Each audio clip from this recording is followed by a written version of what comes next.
Good afternoon, everyone. Good afternoon to those of you with us in Ann Arbor in person. Good afternoon to those of us who are following this event on Zoom.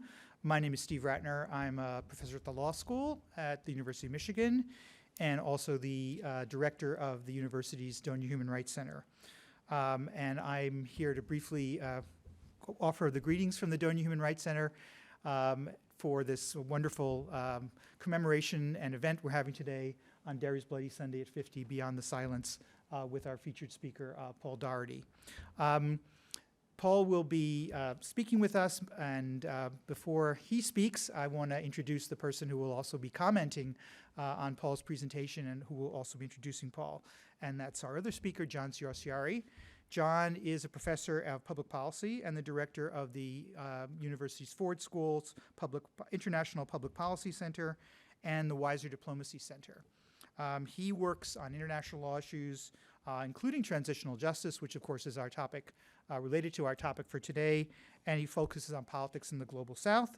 He was the winner of an Andrew Carnegie Fellowship several years ago, which is quite a feat for any academic, and he's particularly interested in the Indo-Pacific area, but also works on global issues as well. I've gotten to know John in the 15-odd years I've been here at Michigan, and he's one of the true highlights of our international relations faculty across the university. So I'm pleased to welcome Paul and to introduce John. And I want to thank all of you for being here. And we will have a reception at the end, so I hope you all stay. Thank you. Thanks very much, Steve, and thank you everybody for joining us for this commemoration of Bloody Sunday. We're delighted to be able to welcome Paul Doherty to campus. Paul's father lost his life on Bloody Sunday in January of 1972 when Paul was just 8 years old.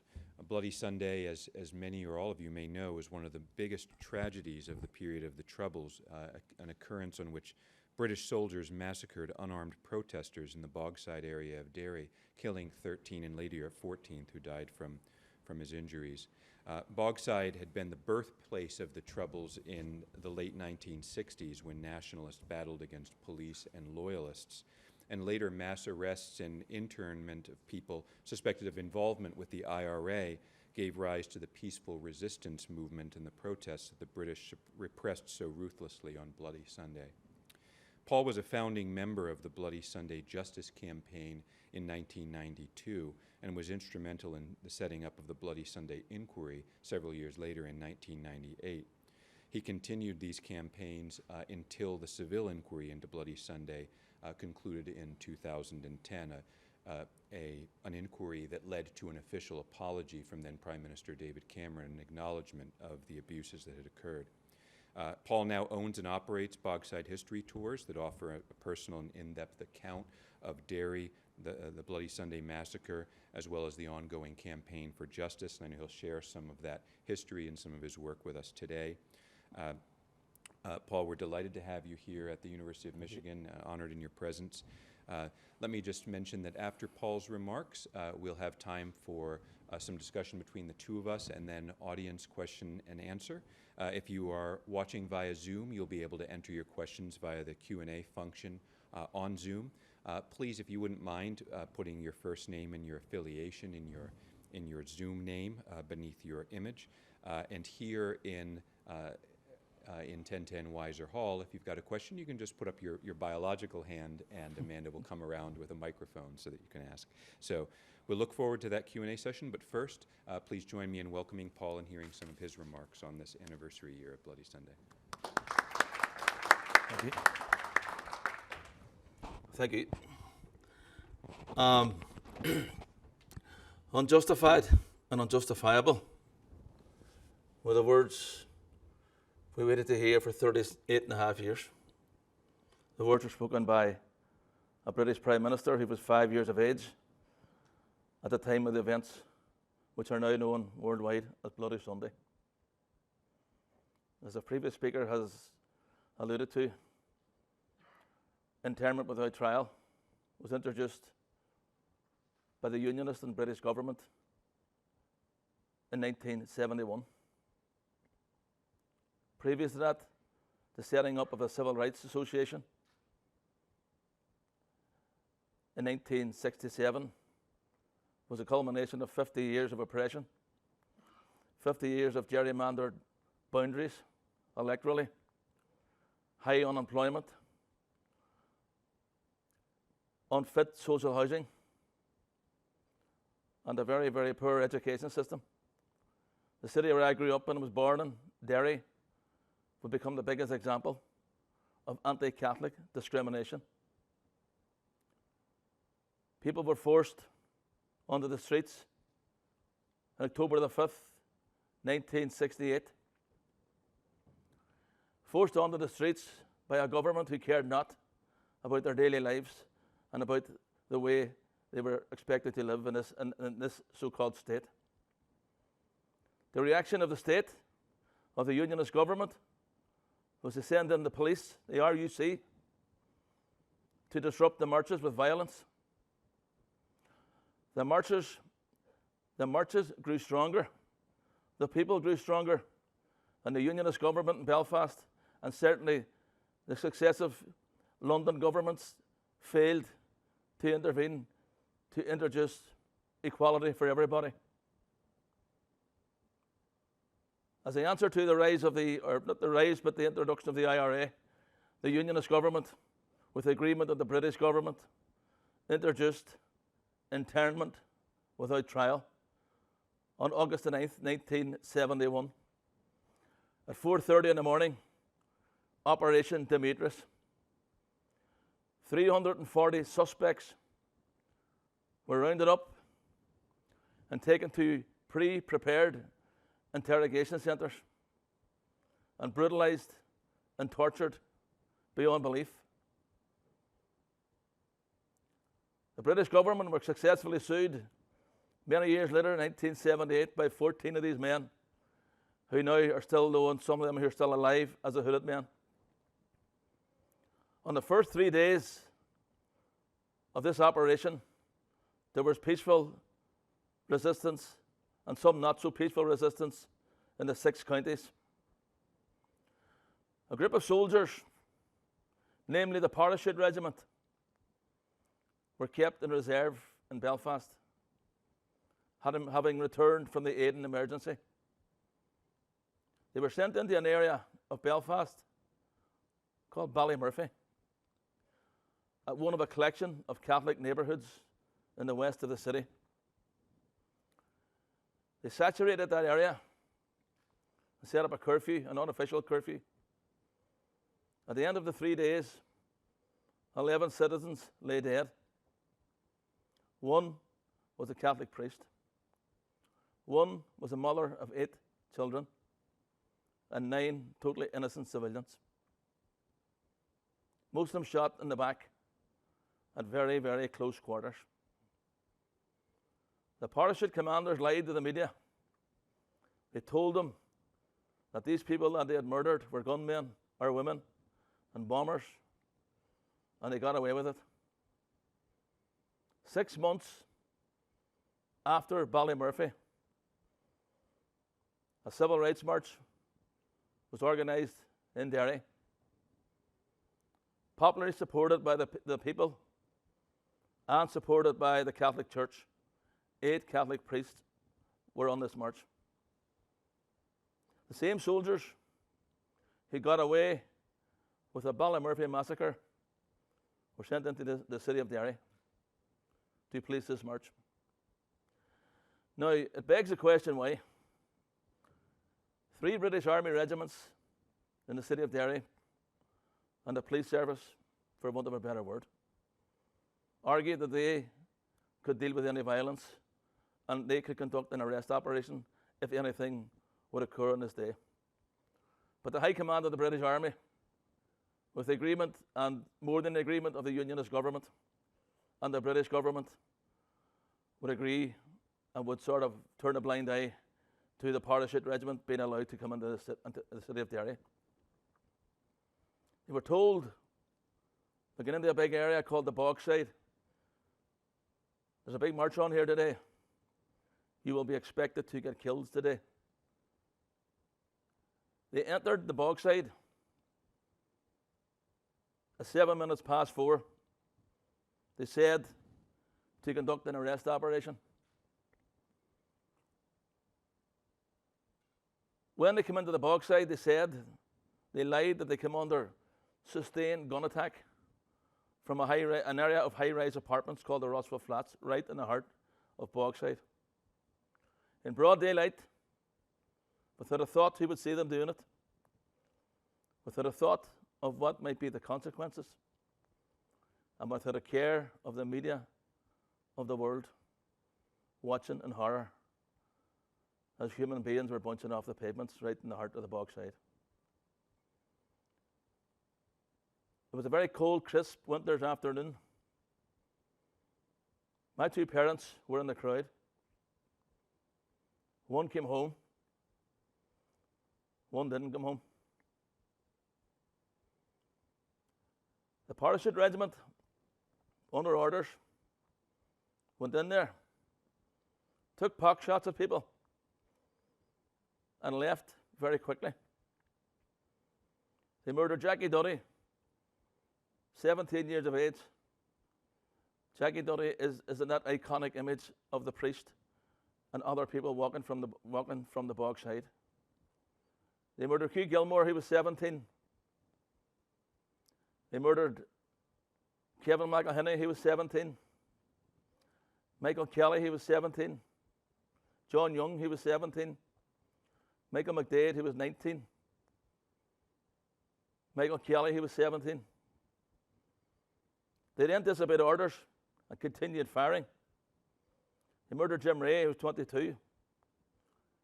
They murdered William McKinney, he was 27. They murdered Jerry McKinney, he was 37. And they murdered Jerry Doherty, he was 17. They murdered my dad, 31, and Barney McGuigan, 42. A captain in the parachute regiment, at 7 o'clock that night, brought all the soldiers out into the back of a lorry. He's now well known around the world as Captain Sir Mike Jackson, who led the invasion of Iraq in 2003. He and others interviewed the soldiers, took their notes, and then created what they called the shot list to Bloody Sunday. 22 soldiers, 108 shots, 26 targets, 13 dead, 13 wounded. The shot list was a justification for every shot fired on this day. Jackson's account of Bloody Sunday was then given to British Information Services, the propaganda wing of the British Army, who frantically sent that document around the world. Every British embassy received this document in the form of a telegram, and every shot was justified by gunman, nail bomber, petrol bomber, etc., etc., with a message on it. That's the answer to any questions that will come up about what happened in the city of Derry the previous day. So lies were around the world before truth got its boots on in Derry. The people of Derry were then subject to 3 days of mourning. On the second day of the mourning, I was 8 years of age. On my birthday, Edward Heath, the British Prime Minister, appoints the Lord Chief Justice of England. The Lord Chief Justice, the head of the legal system, of this so-called great legal system around the world. Lord Weiser conducted a whitewash of an inquiry where he would handpick his witnesses. He would congratulate the soldiers on their evidence by saying evidence supplied by support company, soldiers of support company of the parachute regiment was the most convincing evidence I've ever heard. Soldiers were given anonymity by letters or numbers. Soldiers E, F, G, and H, and others gave evidence and lied about their actions on the day. We'll deal with Soldier F a bit later in this talk. Lord Widgery's report was received by the British Parliament in April, 11 weeks after the massacre. The British Parliament debated the Widgery findings and accepted this as a legal, truthful document of what happened on Bloody Sunday. The people were blamed for their own deaths. Some of the teenagers that they murdered were now blamed for firing weapons, which they weren't. They lied about the forensic evidence against them. And they subjected the north of Ireland and beyond into a conflict for many, many years.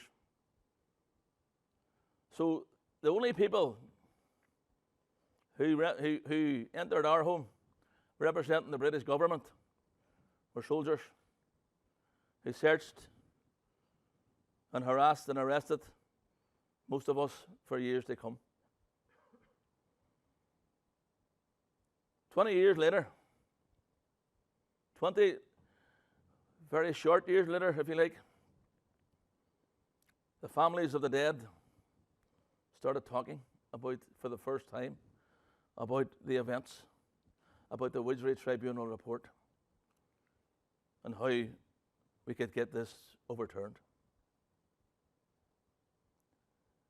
1992, me and others formed the Bloody Sunday Justice Campaign. 3 aims: the repudiation of the disgraceful findings of Widgery, the declaration of the innocence of the people who they slaughtered on the streets of Derry that day, and the prosecution of the soldiers or officers or whoever else. How we were going to do this, we didn't know. Very quickly, we became very skilled in campaigning and media and all the rest. So we could talk all day about the setting up of the Savile inquiry. Under British legal law, you cannot have a second inquiry. We got one. It was set up by Tony Blair. Lord Savile, a retired British law lord, a Canadian judge, and an Australian judge.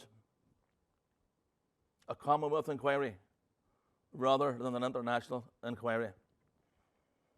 So these soldiers who did this went on to have great careers in the army.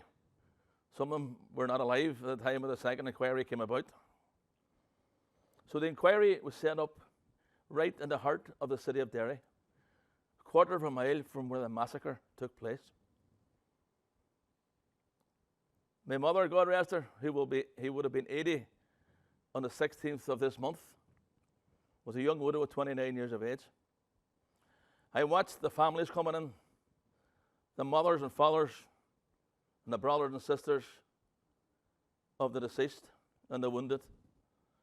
And it was very unique to say that we were all there at this inquiry all these years later. We watched in awe that Christopher Clark, QC, counsel for the inquiry, delivering the opening statement. The opening statement to this inquiry lasted for 42 days, speaking 2 million words. He adjourned for 2 years, and it reopened in the year 2000, and it closed in the year 2005, and would report back in 2010. The most interesting year is 2002 to 3, where the inquiry was forced to up sticks and move to London to accommodate the British soldiers and their commanders and the politicians, who all said their lives may be in danger if they come back to Derry to give evidence. It's a bit ironic, to say the least. So the families were there as well. And we were very keen to see what the soldiers and their commanders would have to say. And I have to say, folks, they said very little. One soldier who massacred 5 people on Bloody Sunday, Soldier F, took a stand in the witness box and agreed that he would help the inquiry in any way. Soldier F, like most of the other soldiers and commanders, was struck down by a very strange virus called collective amnesia, where they could not remember anything about this particular day of their lives. Some could remember coming to the city of Derry for one day. Some could remember leaving, but they couldn't remember this 15 or 20 minutes in the Bogside when they did their deeds.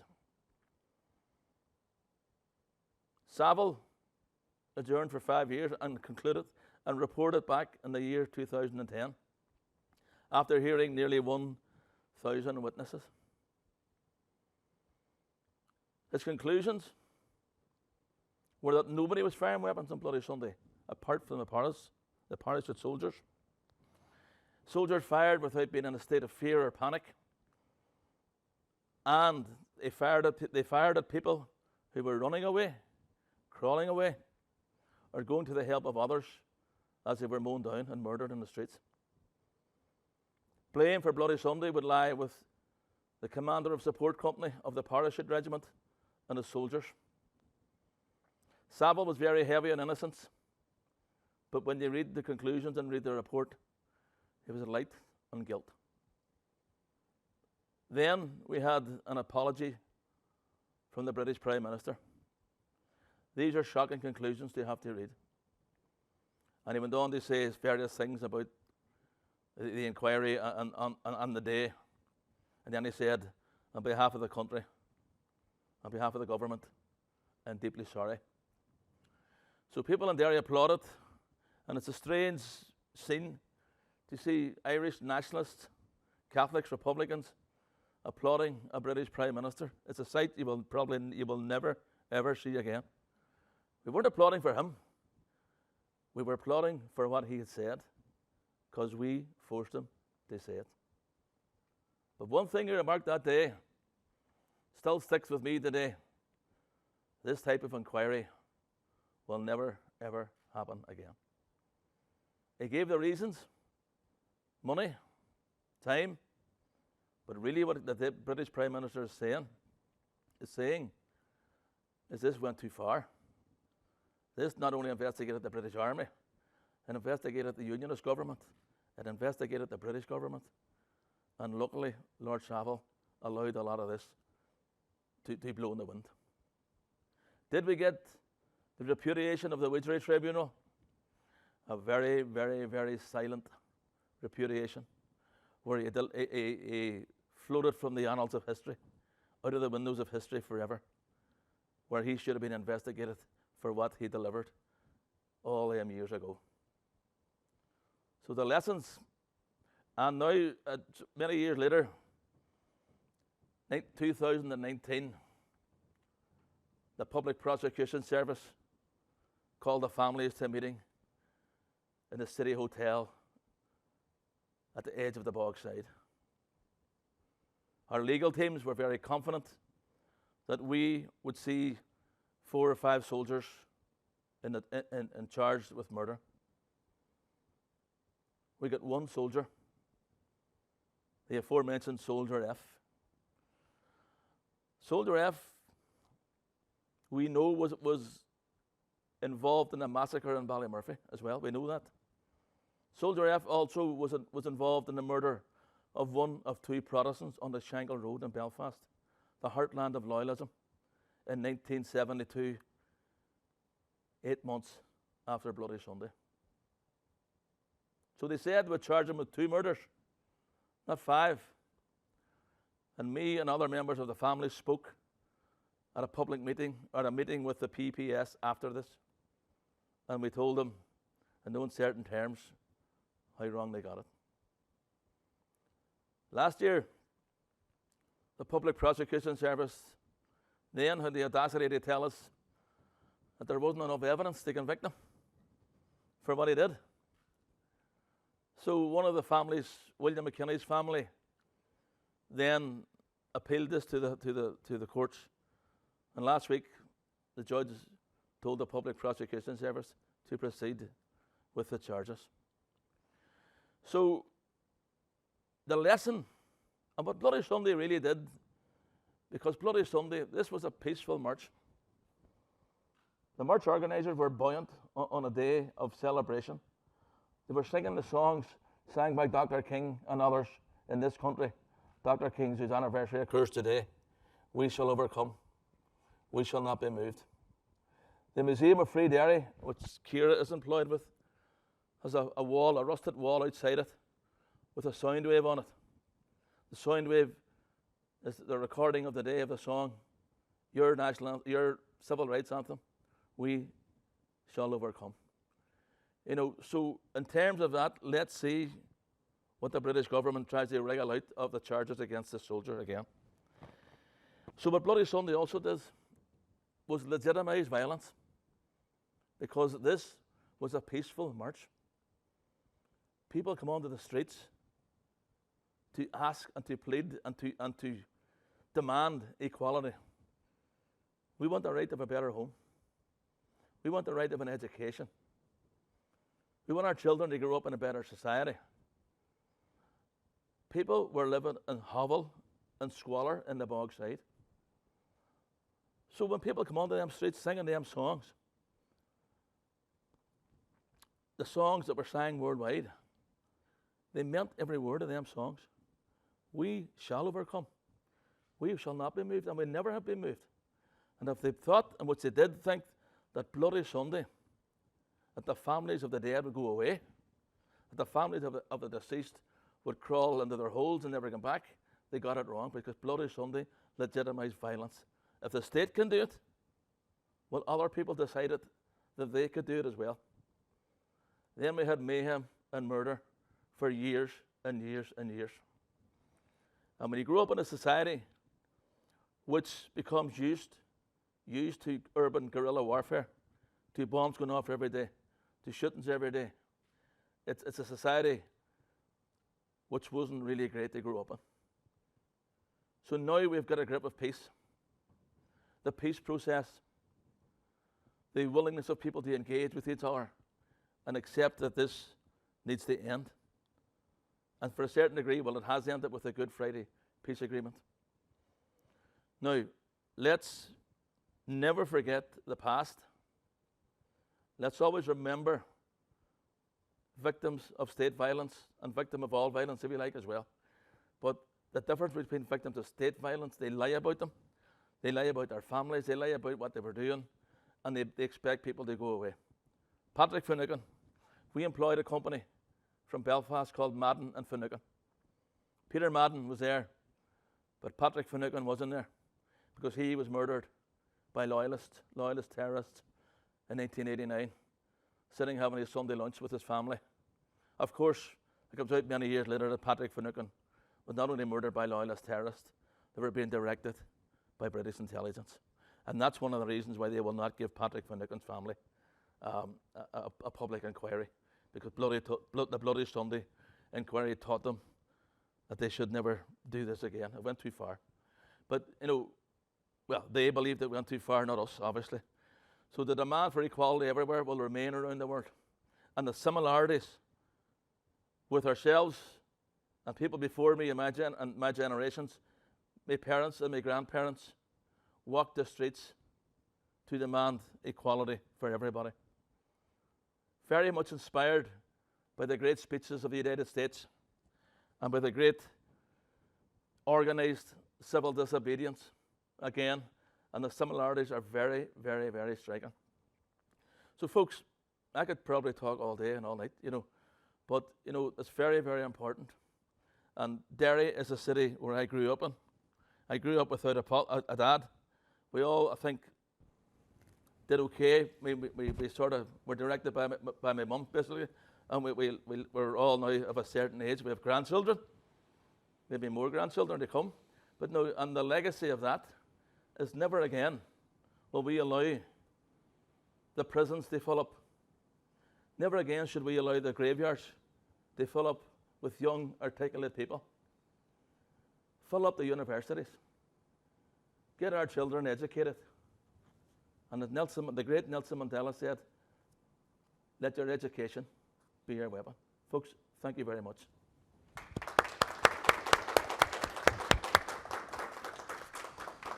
Thank you very much, Paul, for those remarks, both personal and political in content. And I think they give us a lot of avenues that we can explore. Maybe, if I may, I'd like to follow up with more questions than comments on your presentation to learn a little bit more about the campaign that you've led, about the effects of the report from the Savile inquiry and the campaigns for justice to this day. So the first thing I'd like to ask is to learn more about the tactics that you developed as part of the Bloody Sunday Justice campaign in the 1990s. Yeah. You mentioned that when you started, families had gone on for 2 decades and decided, this is enough. We need to take action to make sure that we overturn this sort of horrifically unjust verdict of 1972. Yeah. But you didn't know where to start. And you've referenced that later on that the United States civil justice movement provided some inspiration. So I wonder if you could walk us through a little bit what you drew exactly from that movement here in the United States. What are some of the primary mechanisms that you use to develop the community level and then political support to make the Savile inquiry possible? Yeah, it's a good question. Well, in comparison to the United States, again, people come onto the streets because they felt they had no other alternative but to come onto the streets to demand equality. And we know fairly well documented in the United States. But like the Civil Rights Association in the north of Ireland was very unpopular with the establishments, that people would dare to come onto the streets, and that's why then they used violence against these people. Bloody Sunday, again, was as I said, a peaceful civil rights demonstration, crushed by the might of the empire, crushed by their armies and their police forces, and violence against these peaceful protesters. Then the audacity to lie about them, to lie about their characters and put them on the graves as terrorists and bombers, etc. And we didn't talk about it for a long time. I worked with 2 relatives of people who were murdered and, on Bloody Sunday briefly, and we never really talked about it. It was only when people in the late 80s, early 90s sort of started speaking about, this injustice, not only of Bloody Sunday, but of the disgraceful report that labelled them what they were. Now, I remember vividly the first meeting of the Bloody Sunday families since probably 72 or 73 or whatever, because we marched every year, we commemorated every year, and we just went back to our normal everyday lives. But something different was in the air in 1992 when we met in the Bogside in the community centre, which was built after Bloody Sunday, Pilots Row. And there's photographs of people running on that waste ground, running for their lives, where now, 20 years later, we, the Bloody Sunday families, were meeting. So, I think it was my brother Tony actually chaired the proceedings with, I think, Martin Finucane. He was Patrick Finucane's brother, the lawyer who was murdered.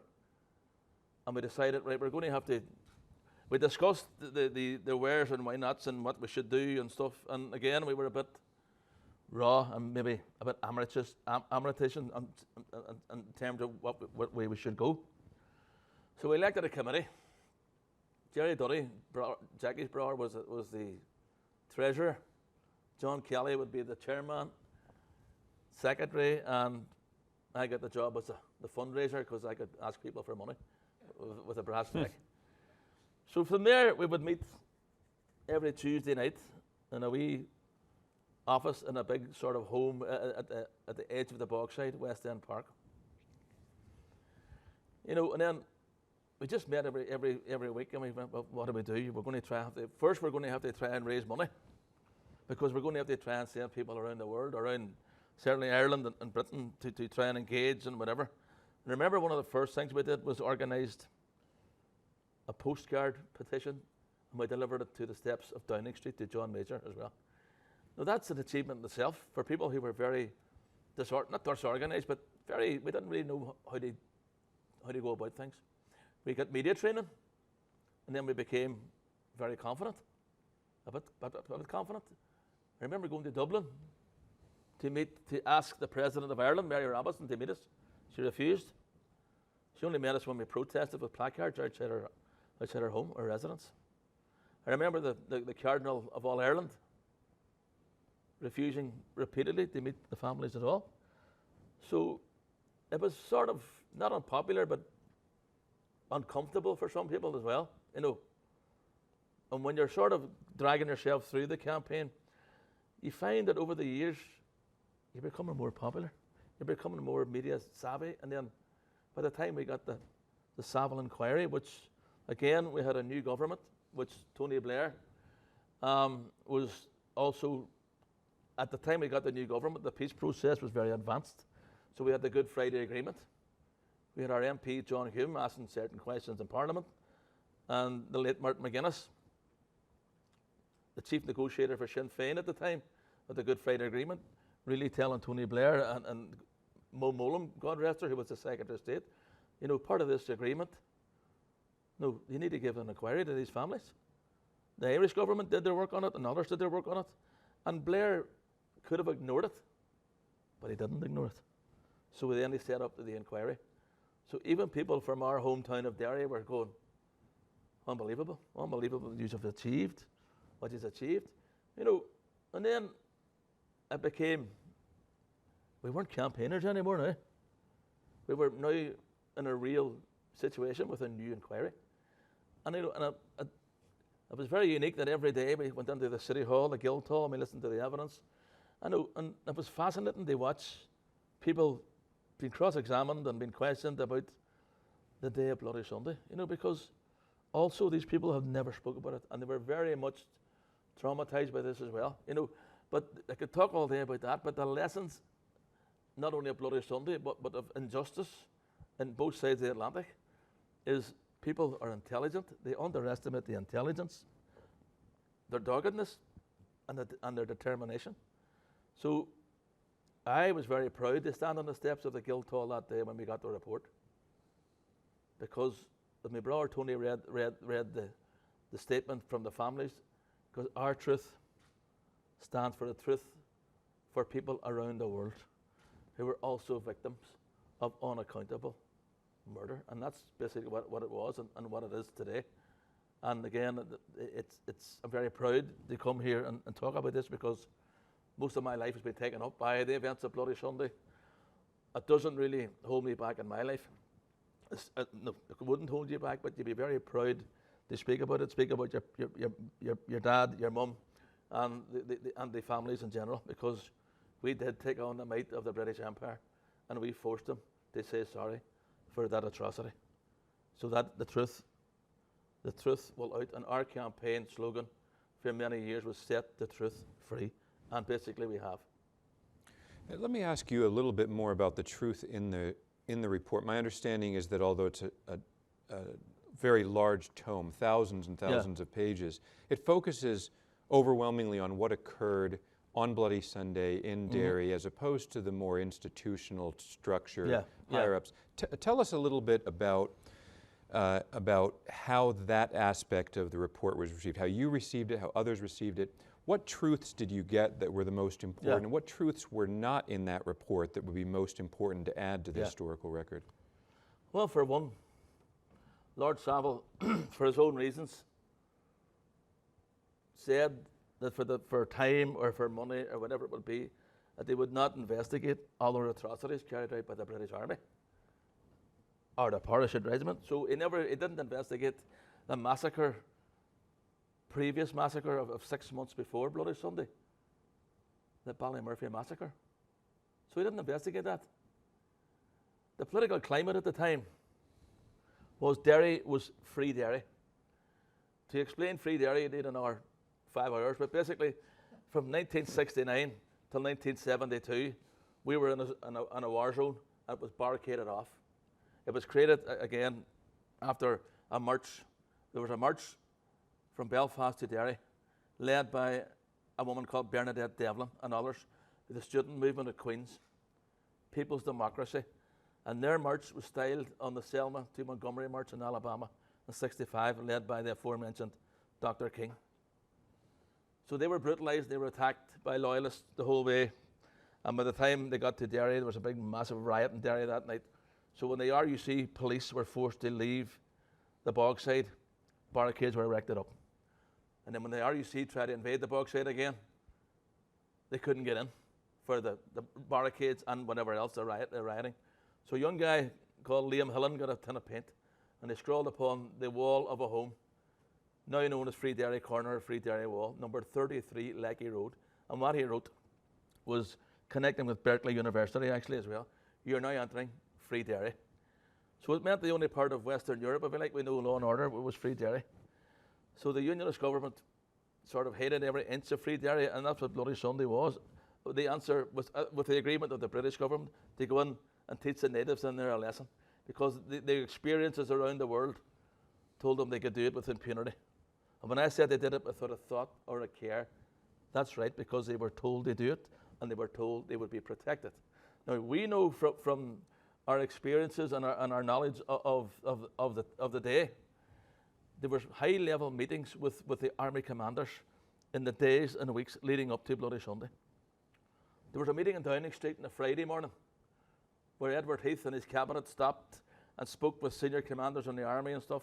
But obviously they were actually speaking about the so-called arrest operation, because with Bloody Sunday, what the operation operation forecast would be was an arrest operation to detain suspects on the day. Obviously they said it went wrong when whatever happened, and that's why they retaliated and all the rest. So Savile knew all this. He knew about the meetings in Downing Street. He knew about Ian Paisley calling off a counter-demonstration for 4 o'clock to meet with a Bloody Sunday march coming into Guildhall Square. He knew he called it off because someone from the meeting in Downing Street phoned him, called him on a telephone, said, Ian, call this off. This march has been dealt with. So that was one. So Savile knew all this as well. And then basically the lead up to Bloody Sunday was a very, very volatile situation. There were 2 police officers killed with the IRA on a Thursday. So that was again, but the decision to deploy the powers alone was bizarre. Anyway, get back to the story. Savile's report. On the day, we were working off a 60-page executive summary of the 5,000 pages. So we were flicking through it. That's what we were really doing. We were getting this and getting that and getting the other. And then what the main message of the report and the main concern of the families of the dead was the innocence of every person who either killed or wounded on the day. We got that. My dad was crawling, photographed, and this has made Bloody Sunday different, photographed by a French photographer, Gilles Perez. Barney McGuigan walked toward my dad with a handkerchief. Soldier F mutilated him, and that's all I'm going to say. Using illegal bullets, dum-dum bullets. Savile knew this. So he knew that all this stuff was going on, that went on, and he knew that the remit was to go in and do this. So Robert Ford, commander of land forces, was the guy who came to Derry 3 weeks before Bloody Sunday at the behest of the Unionist government. They witnessed Free Derry, they witnessed the barricades, and witnessed the ridiculous, as he saw it, the ridiculous situation that doesn't happen in Belfast. That the army are backing off, and the rioters, who they said were controlled by IRA or whatever, that's what he went back to the army headquarters. And folks, I could go on all day, but I'm going to try and sort of skim over it a wee bit. He recorded a memorandum. The situation in Derry is like this. It's ridiculous. We need to bring it under control. We need to identify ringleaders of what he called the DYH, the Derry Young Hooligans, and shoot them on sight after warnings were issued towards them. That's in a document which was on a dictaphone, a recorded memorandum. So they come to, on Jackson's account of Bloody Sunday, Jackson did the cover-up. He couldn't remember doing it. He couldn't remember why he did it. He couldn't remember who told him to do it as well. But you know, the blame, when Cameron said sorry, the next thing he said, anyone looking for evidence of a plan or a cover-up will find it nowhere in the report. We know there was a plan. We know there was a cover-up. But he insulated some of these officers because of their high-ranking position in the British Army. So Ford bore no responsibility. Jackson bore no responsibility. And he confined the blame to, maybe in a very loosely, what you would call the bad apple theory, as a few rogue soldiers and a commander. So did we expect any more? Yes, we probably did. But we were surprised when this outcome came along. Not really, because Savile was essentially a British judge with 2 Commonwealth judges with him as well. So, you know, the conclusions are what they are. But we will always continue. It's done and dusted as far as we're concerned. In terms of the inquiry and all the rest, it's gone, it's reported. You know, but very heavy on innocence, but very, very light on guilt. And if he had brought down the hierarchy of the British Army in 72, and then Jackson, who led the invasion of Iraq, Cameron couldn't have said in that speech that he did say, I still believe our army to be the finest in the world, because the 2 commanders of land forces were essentially responsible for the deaths on Bloody Sunday. Right. So this is one really important facet of any transitional justice process, is what's the scope of the inquiry, who's protected in effect, and who is the object of it. Another important facet of it, of course, is timing and sequencing. And as you mentioned, with the comment that Bloody Sunday legitimized violence, including for non-state actors, there was a period of acute violence, as we all know, in the 1970s. To what extent did you hear the argument when you began the campaign, well, the time is not right yet, we're still in a period of conflict, that seeking truth about these abuses is going to make it more difficult to forge peace? Mm-hmm. And do you think that the Good Friday agreements were a necessary precursor to the kind of review that came after them? Of course it was, And as you say, in 1992, when we sort of developed into a campaign group, there was hope in the air anyway about the peace process and negotiations. And as we know now, that MI6 and British government agents were talking directly, face to face, as we know now, the IRA and stuff like that as well. So we did meet negativity and resistance from some quarters of the elected representatives in the city of Derry. Not so much as we're told us to go away and whatever. We're going, well, what's the point? And why didn't you say a prayer? Or why didn't you do whatever? And when we explained our rationality, and some of them accepted it, but some of them still were a wee bit sort of iffy about where we were going. Certain individual politicians, and obviously the political party known as Sinn Féin, gave us total and utter support, as they would. You know, but in the city of Derry, Derry is like a big village. Everybody knows everybody, you know. And I'm fairly well known, I think, in it as well, you know. But so people were going, well, what's the point? And you know, what are you going to get? And is it worth all this effort? And even with your own mind, you're going, is it? But when you look at the tribunal report of Widgery, of course it is. Everybody deserves justice. The British sanctioned this operation. The parachute regiment carried it out. The British establishment lied about it. And the British judicial system covered it up. And they thought they wrapped it up in a wee bow in 1972, and away you go. Now, this is very important. 6 months after the Widgery Tribunal report, and about 8 months after Bloody Sunday, the coroner in the courthouse in the city of Derry ended the inquest with these words: sheer, unadulterated murder. So that's a British coroner in a British courthouse delivering that verdict. And what did the British government do? Nothing. Let it go. They're only Irish.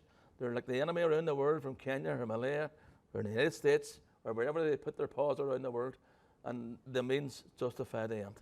So, and if you look today at sort of going forward to Boris Johnson, frantically trying to change the goalposts again, where people who are also victims of state violence are not going to, they may not get the justice they deserve. So we were lucky in a sense of we got this inquiry, but to the detriment of our people, I think they might have, they're saying secretly we've learned from this, and we're certainly not going to do this again. So I don't know what else that they're going to try and do, but certainly watch this space within the next couple of months, so. Right, thank you. I have one more question before I turn to the audience, and that is, we've talked about the official inquiry. I've talked a little bit about trials and the fact that only one of these soldiers is slated for prosecution. But you've also alluded to a couple of other elements that can be important in how the community heals and achieves some sort of personal and community level reconciliation.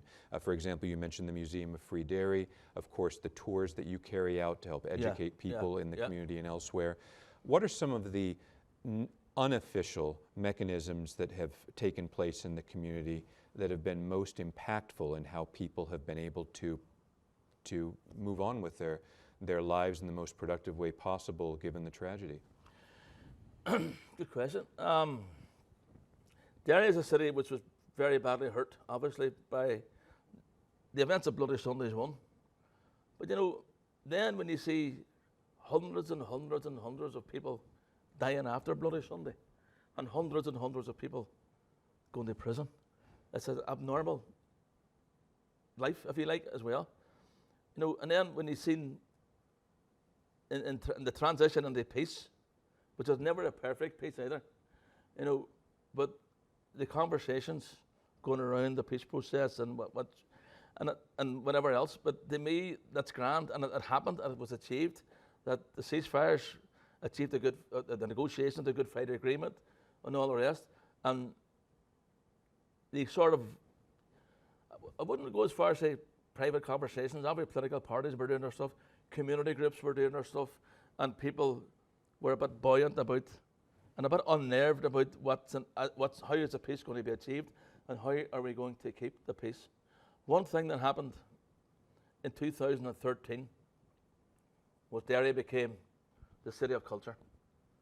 UK city of culture, but we can live that on a wee bit. So a series of events for a year was different stuff going on and really celebratory. We had the Fla for the first time ever. It came up to the north. And I think one of the first times it's been held in a city. So the Fla is the most famous Irish music festival in the world, where children from that size to that size were playing music in the streets, song and dance. The pubs were packed with people, the streets were packed with people, and it was really an atmosphere of some degree. And a guy who lost his dad in a conflict said to me, we were sitting having a chat over a pint of Guinness, obviously. I said, Paul, wouldn't it be great if we could bring them all back for a couple of days to see the transition into Derry? Now, again, my daughter went to the same school as Ciara, an integrated college in Derry, Oak Grove, where you have different denominations, different religions, all going to the same education system. Now, that's the way, I believe, is the way forward. But and my daughter, Aisling, at the time was 14. Aisling is a Gaelic name for a vision or a dream. Sometimes she can be a nightmare, but there you go. But and this is very important, on the morning of Bloody Sunday, these parachute soldiers likely were in Ebrington Army Barracks. If you come into Derry now, you walk over the new Peace Bridge, which is, 10 years old, and you come to the Army headquarters, former Army headquarters. It's all been redeveloped into different things, hotels and cafes and restaurants and stuff. But there's a big parade ground there. It's bigger than Trafalgar Square in London. And on that parade ground for 3 days, we had one big weekend by the BBC Radio 1. And they brought like Dizzy Rascal and Macklemore and all these bands that I'd have never heard of, and on the last night was a Sunday night. And my daughter Aisling hadn't got tickets. So I used my powers of persuasion to get her in, She got in, and the last singer was Bruno Mars. the American singer, brilliant singer. And the last song he sang was "You're Amazing Just the Way You Are." You're amazing just the way you are. To me, that was a very unofficial and unknown message to the children and the younger generations of Derry, because they are amazing and they're the next generation who will carry on the very stern work. Not only of remembering and going back to the past, we can all do that, and we probably maybe do it forever, but educating themselves and educating people. The next generation will carry on the legacy that was achieved by the murders on Bloody Sunday, by the dead of Bloody Sunday, and by their families. So the 50th anniversary this year, we had a series of events that my daughter, again, Ashley, read the names of the dead in the theatre in Derry, the Millennium Forum. So she wasn't even born at the time of the 25th anniversary. So it's amazing that they, and what I noticed as well, a lot of emotion. And from the young people of Derry who weren't even born on Bloody Sunday, or even 25 years after Bloody Sunday. So that's very important, and that's the conversations that we're having today, is keep the peace. Don't go back to the way it was, and keep the young people protected, educated, and now we're all becoming a certain age. Keep up the legacy and keep up. And again, the Museum of Free Derry, there's a few older family members there now who may be retiring within a year or two, or hope not, but hope they last forever. But this is the next generation who will keep it going. Me, as a tour guide in Derry, a big decision to become a tour guide, because it's from the campaigning, from the inquiry, and now setting up my own company to introduce people not only to the city of Derry, but to the story, not only of Bloody Sunday, of the hunger strikes, the peace process, the Civil Rights Association. And again, we always link up, we always mention Dr. King. And 5 years ago, I think it was 4 or 5 years ago, the Museum of Free Derry reopened after a rebuild. And I had the honour and the privilege of bringing round, not on a tour, but on a walkabout round the Bogside, of the Reverend Jesse Jackson. That was some achievement for Jesse Jackson, but there you go. But anyway, for me, they have Jesse Jackson around the Bogside. You know, we are ordinary people. We like a bit of crack and a bit of fun, crack in Ireland's fun or whatever. We're ordinary working class people. Bloody Sunday shot at the bits. They shot the streets to bits. They shot the community to bits. Now the community has recovered, and the bright lights is shining in Derry, and we are seeing the fruits of peace, and we are seeing the bright, brand new day as well. Thank you. And now it's time for some audience questions. If you're here live with us, just pop up your hand, and Amanda will bring you a microphone. But while we await the first live questioner, let me take a few, combine them from here in the chat, because a few of our online viewers have asked about the soldiers. One, Armin asks whether the names of the soldiers have ever been made public. And Michael asks, would you consider granting immunity to soldiers involved to get further truth about the massacre and their own roles in it? I wouldn't, because they were offered immunity during the Savile proceedings, and they tell the truth, but they close ranks. Now, the name of Soldier F was read out in Parliament by our MP under parliamentary privilege as David Cleary. So that's what they call him. The other soldiers' names escape me at the moment, but I've no hesitation in naming David Cleary is a soldier who murdered 5 on Bloody Sunday and walked around the Bogside like Clint Eastwood, just shooting as many people as he could on this window of opportunity, and then lying. So I'm not afraid to say, and I think a couple of the family relatives are now under investigation by the Public Prosecution Service for naming Cleary as well. So they could be the only people ever prosecuted. Well, the second for Bloody Sunday, because a man who his nickname's Doherty, Martin Doherty, was on the march, and he was viewed as a senior Republican at the time, Irish Republican. So being the type of person he was, he said, well, no, I don't need to go and give evidence because I wasn't there. I don't know that. So he was actually sentenced to 3 months imprisonment for refusing to appear at the Widgery Tribunal. You know, when you see the person who perpetrated this face to face in London. It's strange and it's unique, and I can't explain. I don't even think I changed my view of Soldier F when I saw him face to face, or Cleary, as they call him. My brother Tony described it, I think, to the media as he didn't look like a killer, and he didn't, very soft-spoken guy, but didn't sound like a killer.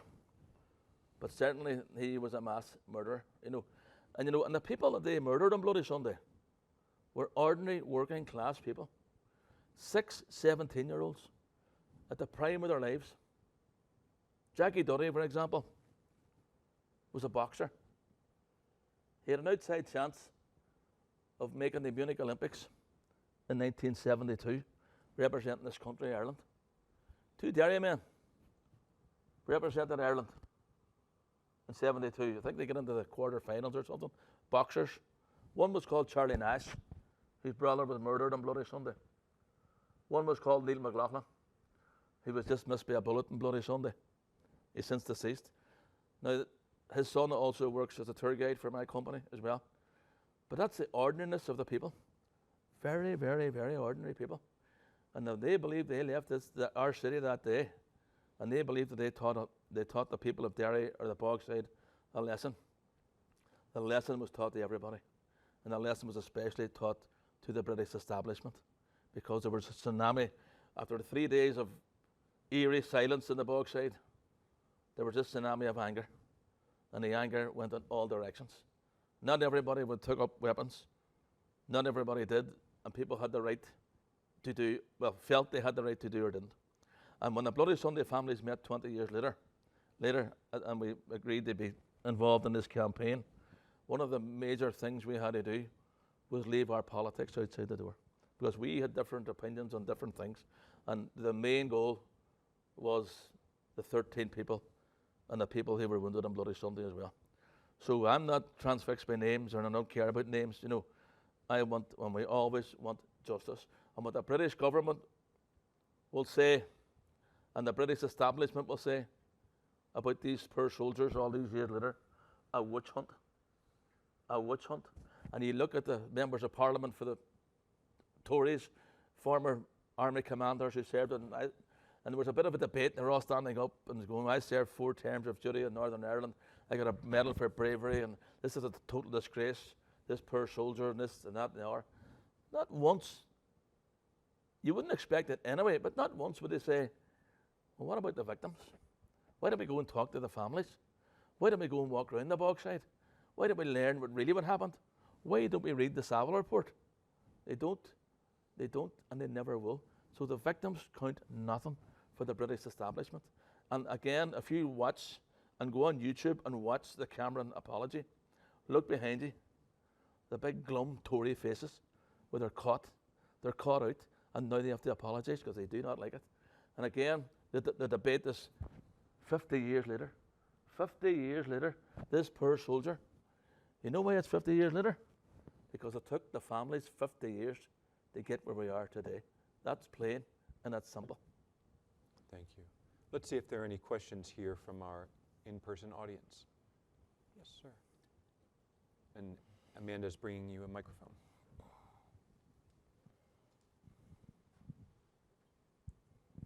Hi. I just had one question. Something you said in your talk that I think in some ways missed the point on. I like your comments. You said that there were only commemorations for 20 years. No. That was incredibly brave before you started meeting to have a campaign. Yeah. But that helped set the point. And it struck me, sitting however 1,000 miles away from Ireland, that when the campaign began in the early 90s, it helped feed the motion toward a political settlement, which led to the Good Friday Agreement and the peace process. I think it played a very important role. And I just wanted to ask your opinion on that. I could be totally off, but I see those 20 years of commemorations every January as important events. No, they were very important events. You know, and if anybody believed that the Bloody Sunday families were going to have one commemoration and go away and don't come back. They were wrong. It's very, very important, as they do in parts of the States as well. Remember in Selma, remember whatever it would be. It's very important they commemorate every year, and we still do. We still do it every year. We go to the monument every Sunday morning, and then we have the Bloody Sunday monument right on the Bogside. And then on the actual day of the shootings at 4:07, when the soldiers enter the Bogside, we have a commemoration at the memorial there, where families will speak and they will lay flowers and wreaths and a few prayers or whatever, if people are under that. But the 20 years is very important. That there was, there was no help. There was no sort of psychiatrist, or want of a better word, or social services or whatever. Nothing. The only people come into our home were British soldiers. But they remind us what happened and threaten us and all the rest. So, and it's very, because I became good friends with a lot of the families. John McKinney would be a very good friend of mine, who lost his brother William. And his parents hid their anger, they hid their mourning, they hid away their tears. And then anything come on the news about Bloody Sunday, they just switched it off. And the reason why they did that, because probably they couldn't cope anyway.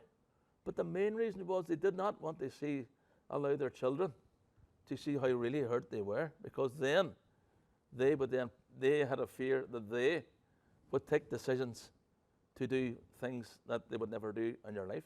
Because ordinary people did extraordinary things after Bloody Sunday.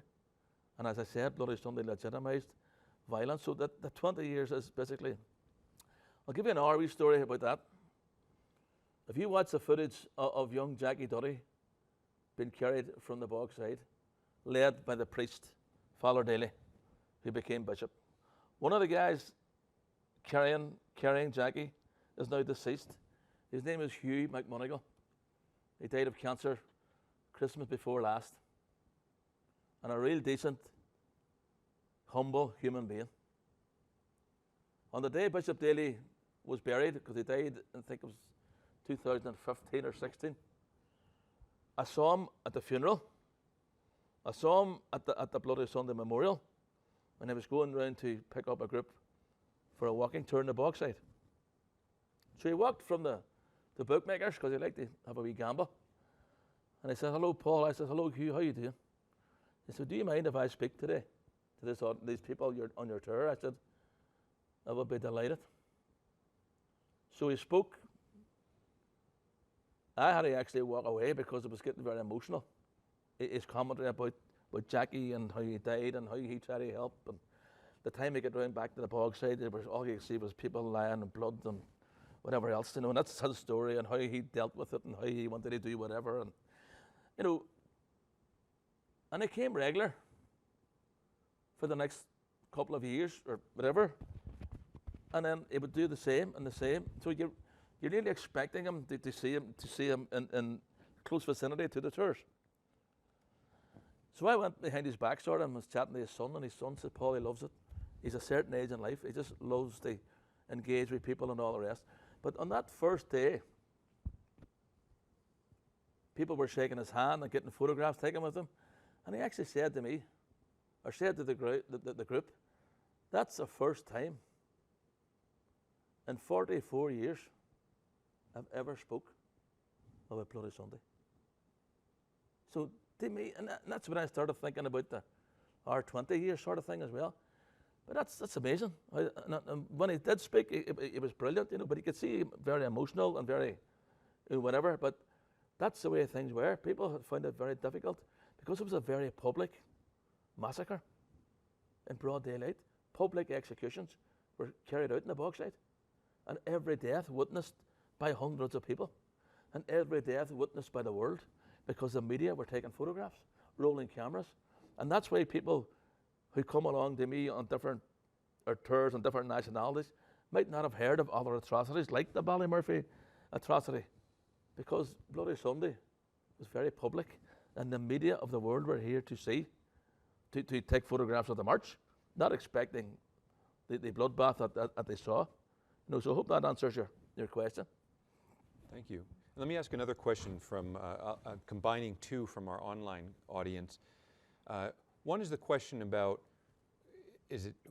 why is it perceived as necessary for the Orange Lodges to keep carrying on with their provocative yearly marches? And on the other side, a different questioner asks whether you have faced any pressure from the Republican side to be quieter about Bloody Sunday in the interest of some form of political reconciliation or management of relations with the To the latter question, no, never ever.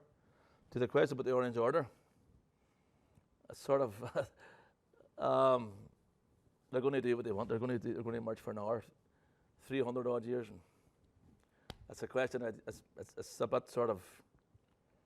I think they may have sore feet. I don't know, but anyway. So, but you know that's going to keep going. Their history is different history from ours, but it's history. It's real history, and if they feel they should march, fair enough. But you know they have to respect other communities. And what they call the so-called Queen's Highway, it's not the Queen's Highway, it's everybody's highway. And when they march past certain areas where there's Catholic homes or Catholic districts or whatever, you know, they should at least respect that people may not or may not want them there as well, and reroute or go whatever. But this insistence that they should march past people's homes is wrong. There has to be dialogue between the Orange Order and the local communities. Now you can see that sort of breaking down a little bit. We had the Orange Order in Derry maybe last year, some of the Orange Order talking to us and having dialogue with us as well, and it's very important.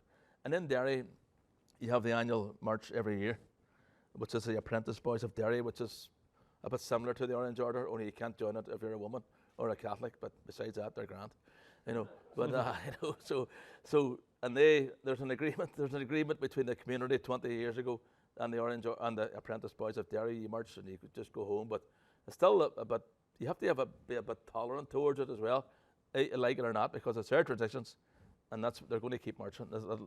I don't see a time they will never march, if you know what I mean, as well, after 300 and odd years. So, hey ho. Thank you. Let's go back to another question in the room, and I saw that this audience member has one. Thank you for telling us your story, and thank you for coming here. I think you very eloquently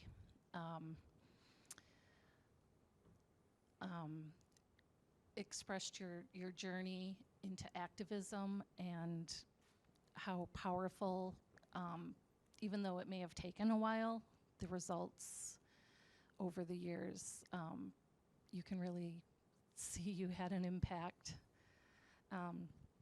My question is, well, I have a few questions, but I'll only ask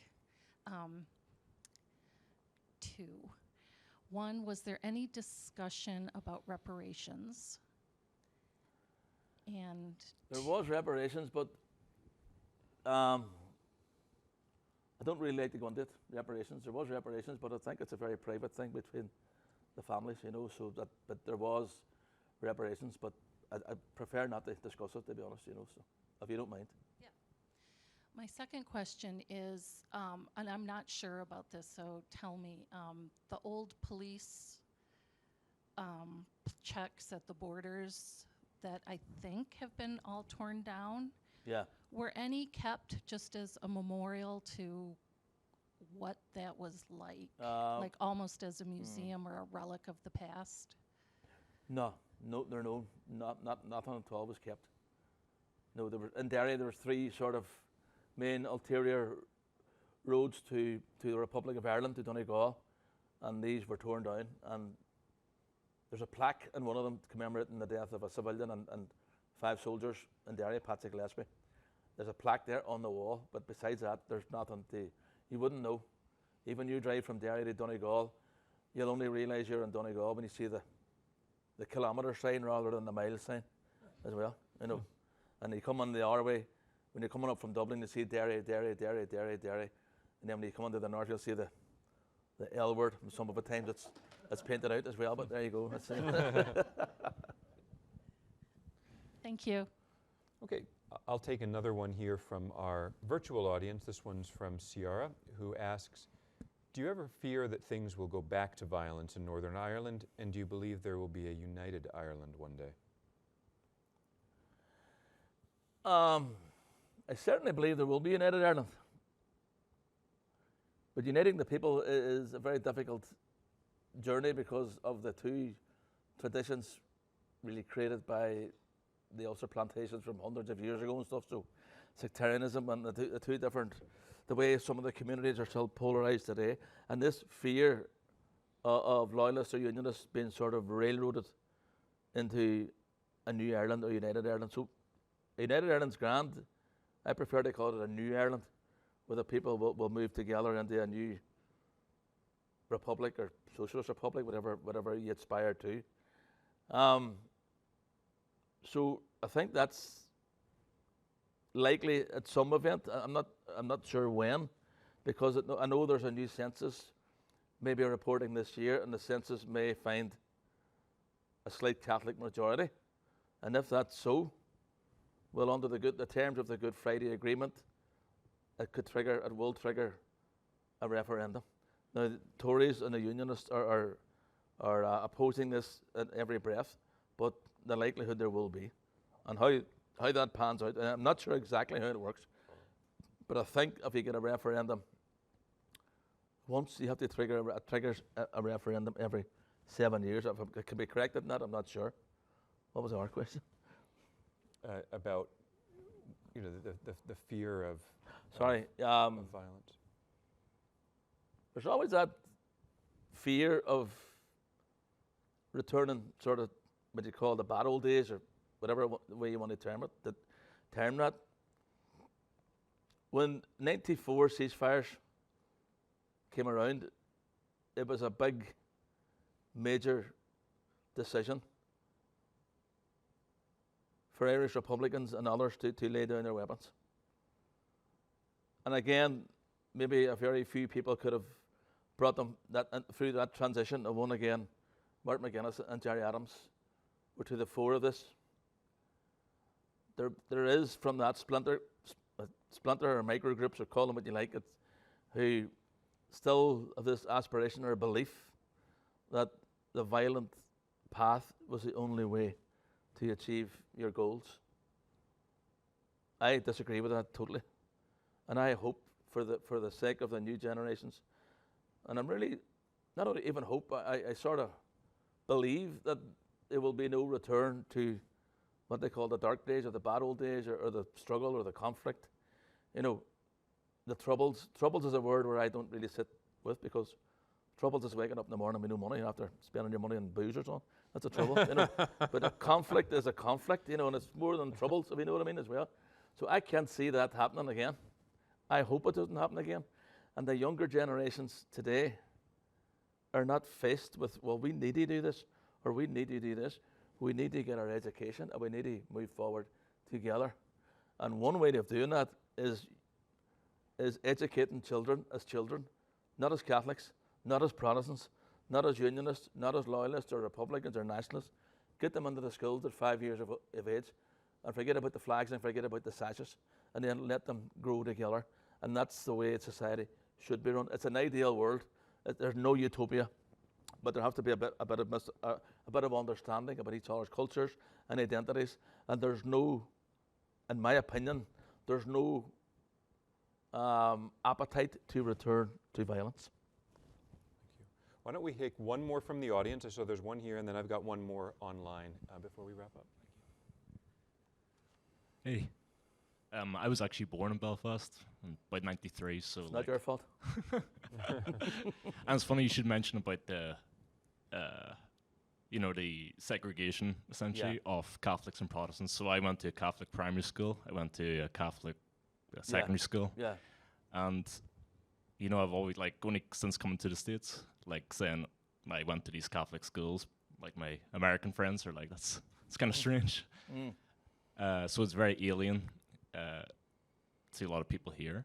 But what would be your views, or how would we get to the stage where it be integrated to the point where it be, you don't have, because I know there's 90% or so of the schools back home are Yeah. segregated? It's a good question, and again, the aspiration is that my aspiration, my hope that again, from primary to secondary, that children should be educated as children. You know, very polarized way of educating people, and again, when we were in the Catholic schools, we were taken to the church, we were taken to communion, confession, and you know, maybe outdated, but that's the way we were, and they were the same. You know, but it's a hopeful aspiration that somebody somewhere will go, right, no, take the religion out of education, and I mean educate children as children. I mean, it's simple, but it's not so simple in Northern Ireland. That's the problem. You know, in the north of Ireland, it's not. Everything's sort of, you know the way it is. It's just sort of. It's a place that's a bit unique, you say, when it comes to that, and the fear of this and that and the other. But I mean, again, and I keep referring back to the new generations who will do this. I believe that will happen, you know, and there is an appetite for this type of education to end, and they come into the more modern world of the new type of integrated education. Hope it'll happen, and I hope it'll happen soon as well. Thank you. And thank you. And that actually very much responds to one of the two last questions I'm going to share from the chat. Daniela had asked about ways of getting past divided history, when you can go at one point to the Free Derry Museum and then to a siege museum and get different accounts of history. Certainly education a part of that. But John Woodford also adds another question that we could close with, which is, what for you are some of the best works of film, of history, of literature that would help this and other audiences learn about Bloody Sunday and the quest for justice afterwards? Aye, right. I'll answer the latter one first. Films. Obviously, I mean, YouTube and other social media networks are good for typing in Troubles, Bloody Sunday, civil rights. You get a lot of stuff in that. Movies, there's 2 movies made about Bloody Sunday. My preference is one called Sunday by Jimmy McGovern. Jimmy McGovern, he also did the great docudrama on the Hillsborough tragedy with the soccer fans who were all crushed to death. So it's on YouTube. If people type in Sunday by Jimmy McGovern, you'll certainly see a brilliant adaptation or a brilliant explanation of what happened on Bloody Sunday. And there's also a great debate on after that, but you can get the debate as well with its politicians and family members and ex-soldiers and whatever else. To books-wise, there's loads and loads of stuff. I mean, you just Google them. I mean, I wouldn't offhand.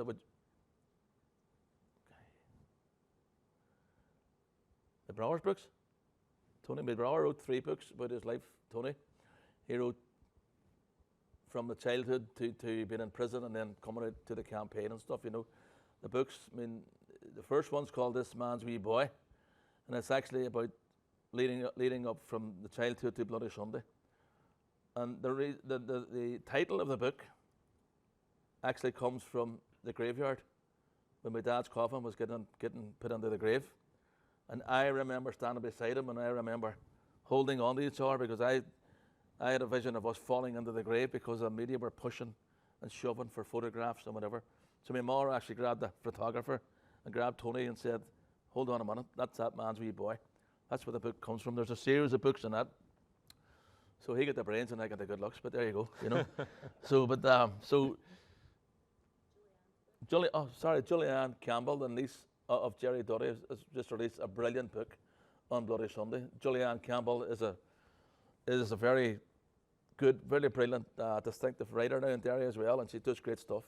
So it's a new book. You could probably get it on Amazon or whatever. Julianne Campbell's book. What's the name of it again? I can't remember the name of it. On Bloody Sunday. My head's fried. But no, that and others. I mean, there's loads of stuff you can pick up online and just type in stuff, and you will certainly get. You could read and read forever. But I mean, again, there's certain books that would be more suitable to Bloody Sunday. There's a few more that was written by previous writers as well. But that's if that helps, you know. So. Thank you, and we very much. I think we've got to wrap up in a moment here, but we very much appreciate your contributions. And why don't we take one more from this gentleman? Sure. Yeah. Yeah.